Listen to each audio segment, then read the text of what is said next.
Beautiful.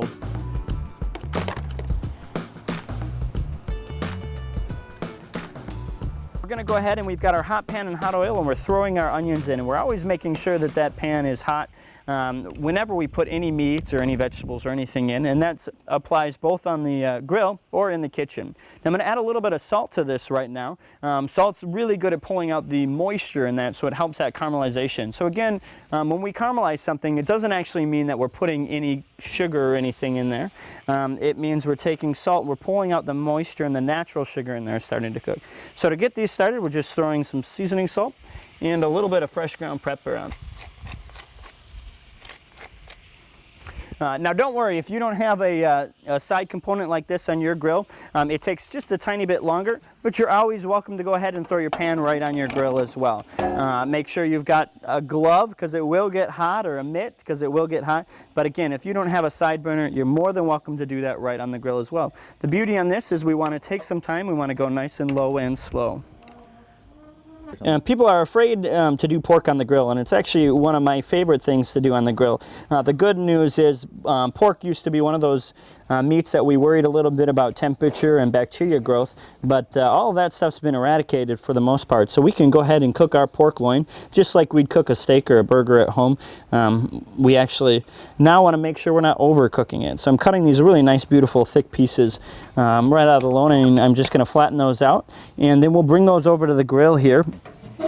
And we've got this beautiful hot grill. We always start with the hot grill, and we're going to go ahead and just brush it with a little bit of oil really quick. Now if it's flaring up, you don't want to do this. You can use a paper towel like I'm using, or you can absolutely use something like a silicone pastry brush. Just make sure you're using a silicone brush so it doesn't melt on the grill for you. So now I've got this really hot grill that's got a really nice brushing of oil on it. I'm going to go ahead and go get my pork chops, season those, and throw those right on.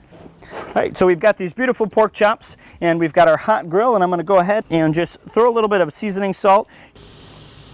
I'm always a salt first, and I think it really adds to the flavor. And we're going to season the other side now. And we're going to go ahead and close the lid and let these cook for a while. And we've got this grill on high. We always start everything on high, and then we'll bring the temperature down a little bit lower. Again, like I said, we can cook these to like a medium rare steak. So about 140 is the temperature we're looking for in these. You can see our onions have really caramelized well. They've got this beautiful brown color, and you can go ahead and throw those on your pork loin or your steak or anything just like that. But we're going to go ahead and make a little bit of a beer sauce out of it. And so I've got some beer that I'm putting in there. Then I'm going to do equal parts, or about a half a cup of beer. A little bit more beer, never hurt anybody, right? And equal parts ketchup. So we're going to do about a half a cup of ketchup in here as well. We've got our ketchup and our beer in here, and we're just going to let this reduce down a little bit. And we're going to add 2 other ingredients. And so we've got our soy sauce in there, and that would be about a 1/4 cup, or about half as much ketchup and beer. And then we're going to do about a 1/4 cup as well of honey. You can use molasses as well, but this is some great honey from right here in Whitewater that we use in our restaurant. And all we're going to do now is we're just going to go ahead and let this reduce down until it thickens up into a nice thick sauce. All right, and this time of year we've got some wonderful asparagus, and all you got to do to prep asparagus is just snap it, and right where it naturally snaps will allow us to get the most tender part while we're losing the hard to chew and kind of rough part there. So we're going to snap a couple of these off real quick. So we're going to go ahead and grill up this asparagus that we just prepped here. And so again, I'm going over to my hot grill, and again, I'm brushing it with just a little bit of oil. And we're going to just brush a little bit of oil on these asparagus here. Just to kind of help them grill up and help that salt and pepper to adhere. So I've got those, and then I'm just going to move them around a little bit and just go ahead and set those on the grill.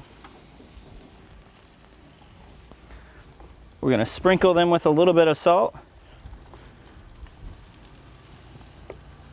and a little bit of fresh black pepper. If you don't have fresh pepper, what you use regularly in your house will work just fine. All right, and our pork loin should be just about ready.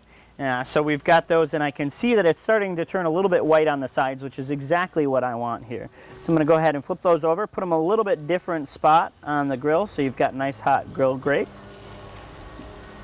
All right, and you can see just how quick this asparagus went ahead and cooked. I'm gonna just kind of flip these over and move them around just a tiny bit so they cook on all sides. But again, the goal is we still want them a really bright green. They'll go from that darker green to this really bright green to a really pale or white. And we wanna make sure that we get them off while they're still this beautiful light green. All right, I'm gonna go ahead and check on these pork chops, and they look good and they feel good. We wanna actually have a nice little bit of pushback when we put those on, but we wanna make sure we're not overcooking those. And so I'm gonna go ahead and throw these 3 chops on our plate, and we're gonna let these rest for a minute before we eat them. So we always, when we pull it off, we just let it sit for a couple minutes for those juices to go back to where they belong. And we've got an extra special treat. We're gonna wrap this asparagus in just a little bit of prosciutto here. It's just an excellent flavor combination. We just wanna make sure that we don't over salt our asparagus whenever we're wrapping it in prosciutto. I'm just going to go ahead and cut these beautiful pieces of pork that we took off just a little bit here, and then we're going to go ahead and put some of that sauce on there. I'm going to go ahead and cut these just so they're a little bit easier to serve. Beautiful, and you should see a nice pink on the inside here. It shouldn't be too white, and that's on our prosciutto wrapped asparagus here. And we're just going to go ahead and drizzle some of that beer onion sauce right on top of those pork loin. And ooh, doesn't that look good? And that's just wonderful. And again, that's just how fun and simple and quick it can be to grill outside. Keep watching the blog for lots of fun and easy tricks to make lots of great meals all summer long at the lake.